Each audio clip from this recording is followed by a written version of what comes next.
Hello friends, welcome to ராசி studies. இது உங்கள் சுகன்யா. இன்னைக்கு நம்ம பார்க்க போறது என்னன்னா, ஜோசா கவுன்சிலிங் எப்ப ஸ்டார்ட் ஆகும், யாரெல்லாம் கலந்துக்கலாம், ரெஜிஸ்ட்ரேஷன் ஃபீஸ் எவ்வளவு அப்படிங்கிறது நிறைய பேருக்கு டவுட்டா இருக்கு. அதை பத்தின வீடியோ தாங்க. சோ இந்த வீடியோவை ஸ்கிப் பண்ணாம பாருங்க. அதுக்கு முன்னாடி என்னோட சேனல் பிடிச்சிருந்தா கண்டிப்பா லைக் பண்ணி ஷேர் பண்ணுங்க. தெரியாதவங்க தெரிஞ்சுக்கிட்டும் சப்ஸ்கிரைப் பண்ணுங்க. பக்கத்துல இருக்க பெல் ஐகான் பட்டனை கிளிக் பண்ணும்போது என்னோட நோட்டிபிகேஷன்ஸ் எல்லாமே உங்களோட மொபைலுக்கு ஈஸியா வரும். இப்ப பாத்தீங்கன்னா ஜோசா கவுன்சிலிங் ஃபர்ஸ்ட் எப்ப ஸ்டார்ட் ஆகும் அப்படின்னு நிறைய பேர் கொஸ்டின்ஸ் கேட்டிருந்தாங்க. சோ அந்த எப்ப ஸ்டார்ட் ஆகும் அப்படின்னா, உங்களுக்கு இப்ப மே 18 ஜெய் அட்வான்ஸ் எக்ஸாம் ரன் ஆச்சு. சரிங்களா, எல்லாருமே எழுதிருப்பீங்க. மோஸ்ட் ப்ராபபிளி எழுதின மாணவர்களுக்கு ரிசல்ட்ஸ் எப்ப வரும் அப்படின்னு பாத்தீங்கன்னா, உங்களுக்கு ஜூன் 2 உங்களுக்கு ரிசல்ட்ஸ் வரும். ஜூன் 2 ரிசல்ட்ஸ் வந்த பிறகு உங்களுக்கு ஜூன் 3 உங்களுக்கு ஜோசா கவுன்சிலிங் அனௌன்ஸ்மெண்ட்ஸ் ஆகும். சரிங்களா, சோ உங்களுக்கு ரிசல்ட்ஸ் வந்த பிறகு, அதாவது ஜூன் 2 உங்களுக்கு ரிசல்ட்ஸ் வருதுல, ஜெய் அட்வான்ஸ் ரிசல்ட், அப்பயே உங்களுக்கு ஜோசா கவுன்சிலிங்க்கு ஷெட்யூல் கொடுத்துருவாங்க. எந்தெந்த நாட்கள்ல உங்களுக்கு எப்பப்ப சாய்ஸ் ஃபில் பண்ணணும், அதுக்கடுத்து first round, second round, third ரவுண்ட்லாம் எப்போ அப்படிங்கறது எல்லா ஷெட்யூலும் அவங்க கொடுப்பாங்க. ஸோ அதனால உங்களுக்கு ஜூன் 2 வரைக்கும் உங்களுக்கு ஆசிலேஷன்லாம் இருக்கும். பட் அவங்களோட வெப்சைட்ஸ்ல என்ன கொடுத்துருக்காங்க அப்படின்னு பாத்தீங்கன்னா, உங்களுக்கு ஜூன் 3 டென்டேட்டிவா உங்களுக்கு ஜோசா கவுன்சிலிங் ஸ்டார்ட் ஆகும் அப்படிங்கறத சொல்லியிருக்காங்க. ஸோ ஜூன் 3 உங்களுக்கு ஜோசா கவுன்சிலிங்க்கு உண்டான வெப்சைட்ஸ் ஓப்பன் ஆகும். அப்போ நீங்க அந்த வெப்சைட்ஸ்ல நீங்க போய் ரெஜிஸ்ட்ரேஷன்ஸ் பண்ணிட்டு நீங்க சாய்ஸ் ஃபில் பண்ணலாம். சாய்ஸ் ஃபில் பண்றதுக்கு டேட் என்ன அப்படின்னு பாத்தீங்கன்னா, நியர்லி எப்பயுமே உங்களுக்கு 10 days கொடுப்பாங்க சாய்ஸ் ஃபில் பண்றதுக்கு. அந்த 10 daysல நீங்க எந்த நாட்கள் வேணாலும் நீங்க சாய்ஸ் ஃபில் பண்ணிக்கலாம். சரிங்களா, சோ அப்படின்னு பார்க்கும் பொழுது ஜூன் 3 உங்களுக்கு ஜோசா கவுன்சிலிங் ஸ்டார்ட் ஆகுது அப்படின்னா, மேபி ஒரு 13 வரைக்கும் உங்களுக்கு சாய்ஸ் ஃபில்லிங் உண்டான விண்டோஸ் ஓப்பன் ஆகும். நீங்க எஸ்பெஷலி ஜோசா கவுன்சிலிங்ல பார்ட்டிசிபேட் பண்ணணும் அப்படின்னா நீங்க சாய்ஸ் ஃபில் பண்ணிக்கலாம். First criteria.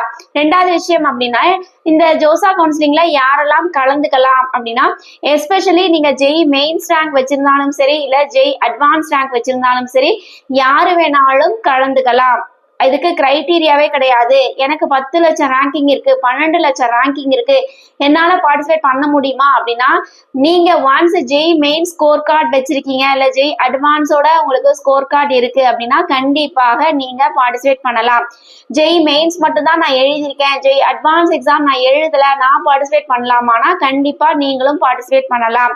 ஜெய் மெயின்ஸ் யாரெல்லாம் எழுதியிருக்காங்களோ இந்த உலகத்துல அவங்க எல்லாருமே ஜோசா கவுன்சிலிங்ல பார்ட்டிசிபேட் பண்ணலாம். சரி, எனக்கு இந்த ரேங்கிங் இருக்கு, எனக்கு அந்த ரேங்கிங் இருக்கு, எனக்கு சீட்ஸ் கிடைக்குமா, எனக்கு சீட்ஸ் கிடைக்காதா அப்படிங்கிற ஆசிலேஷன்ஸ்லாம் நீங்க படவே படாதீங்க. ஒன்ஸ் ஜோசா கவுன்சிலிங் அட்டன் பண்ணுங்க. அட்டன் பண்ணி பாத்தீங்கன்னா தான் உங்களுக்கு உங்களோட ரேங்கிங்க்கு எந்த காலேஜஸ் கிடைக்கும் அப்படிங்கிறது உங்களுக்கு தெரியும்.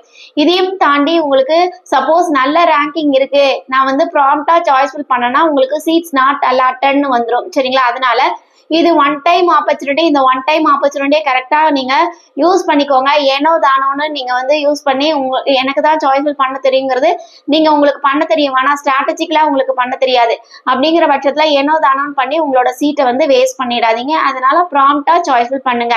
ரெண்டாவது விஷயம் என்ன அப்படின்னு பாத்தீங்கன்னா, இப்ப ஜோசா கவுன்சிலிங் நம்ம பார்ட்டிசிபேட் பண்றோம். பார்ட்டிசிபேட் பண்றதுக்கு ரெஜிஸ்ட்ரேஷன் ஃபீஸ் ஏதாச்சும் இருக்கா அப்படின்னு அடுத்த கொஸ்டின்ஸ் கேட்டிருந்தாங்க.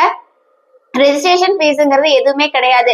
ஒன்ஸ் நீங்க ஜோசா கவுன்சிலிங்ல பார்ட்டிசிபேட் பண்றதுக்கு ஒரு சின்ன பைசா கூட நீங்க பே பண்ணணும்னு அவசியம் இல்லை. பட் டிஎன்இஏ நீங்க அப்ளிகேஷன்ஸ் போடுறதுக்கு 500 rupees பே பண்ணணும். ஆனா இந்த ஜோசா கவுன்சிலிங்கை பொறுத்த வரைக்கும் நீங்க டைரக்டா போறீங்க, டைரக்டா போய் ரெஜிஸ்ட்ரேஷன்ஸ் பண்றீங்க, ரெஜிஸ்ட்ரேஷன்ஸ் பண்ணிட்டு நீங்க சாய்ஸ் ஃபில் பண்றீங்க. சாய்ஸ் ஃபில் பண்ணிட்டு உங்களுக்கு உங்களோட ரேங்கிங் ஏற்ற மாதிரி உங்களுக்கு சீட்ஸ் அலாட் ஆனாதான் நீங்க ஜோசா கவுன்சிலிங்ல ஃபீஸை பே பண்ணணும். சரிங்களா, அந்த வெப்சைட்ஸ்ல எவ்வளவு ஃபீஸை பே பண்ணணும், யார் யாருக்கு என்னென்ன ஃபீஸை பே பண்ணணும், எல்லா இன்டிமேஷன்ஸும் கொடுப்பாங்க. ஸோ அதுக்கேற்ற மாதிரி நீங்க ஃபீஸை பே பண்ணணும். சரிங்களா, ஸோ ஒன்ஸ் நம்ம எல்லாருக்கும் சொல்ல வேண்டியது என்ன அப்படின்னு பாத்தீங்கன்னா, உங்களுக்கு ஜூன் 3 ஜோசா கவுன்சிலிங் உண்டான வெப்சைட்ஸ் ஓப்பன் ஆகும். சாய்ஸ் ஃபில்லிங் ஒரு 10 days இருக்கும். ஜோசா கவுன்சிலிங் ரெஜிஸ்ட்ரேஷன்ஸ் பண்றதுக்கு எந்த ஃபீஸ் ஸ்ட்ரக்சர்ஸும் கிடையாது. அதனால நீங்க ப்ராம்ப்டா சாய்ஸ் ஃபில் பண்ணுங்க. ஏனோ தானோன்னு சாய்ஸ் ஃபில் பண்ணி உங்களோட சாய்ஸஸை மிஸ்யூஸ் பண்ணிடாதீங்க. ஏன்னா நம்ம இது ஒன் டைம் ஆப்பர்ச்சுனிட்டி. இப்போ நம்ம இந்த ஜெய் மெயின்ஸ் ஆகட்டும் சரி, ஜெய் அட்வான்ஸ் ஆகட்டும் சரி, கிட்டத்தட்ட 2 வருஷம் ஹார்ட் ஒர்க் பண்ணி படிச்ச மாணவர்களா இருக்கிறாங்க.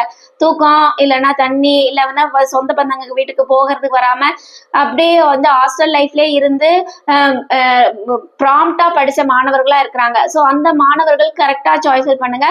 தவறுதலா பண்ணி இந்த சீட்டை கோட்டை விட்டுறாதீங்க. சரிங்களா, அதையும் தாண்டி உங்களுக்கு 10 லட்சம் ரேங்கிங் இருந்தா கூட சாய்ஸ்ஃபுல் பண்ணலாம். சாய்ஸ்ஃபுல் பண்றதுக்கு எந்த கிரைட்டீரியாவும் இல்லை. எனக்கு சீட்ஸ் கிடைக்குமா கிடைக்காதா, உங்களுக்கு ஆசிலேஷன்ஸ் இருந்ததுன்னா சாய்ஸ்ஃபுல் பண்ணி பார்த்து உங்களுக்கு சீட்ஸ் கிடைக்குமா கிடைக்காதா அப்படிங்கறத நீங்க தெரிஞ்சுக்கலாம். ஓகேவா?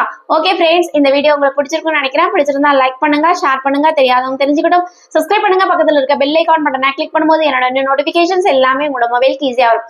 தேங்க்யூ ஃபார் வாட்சிங். பை.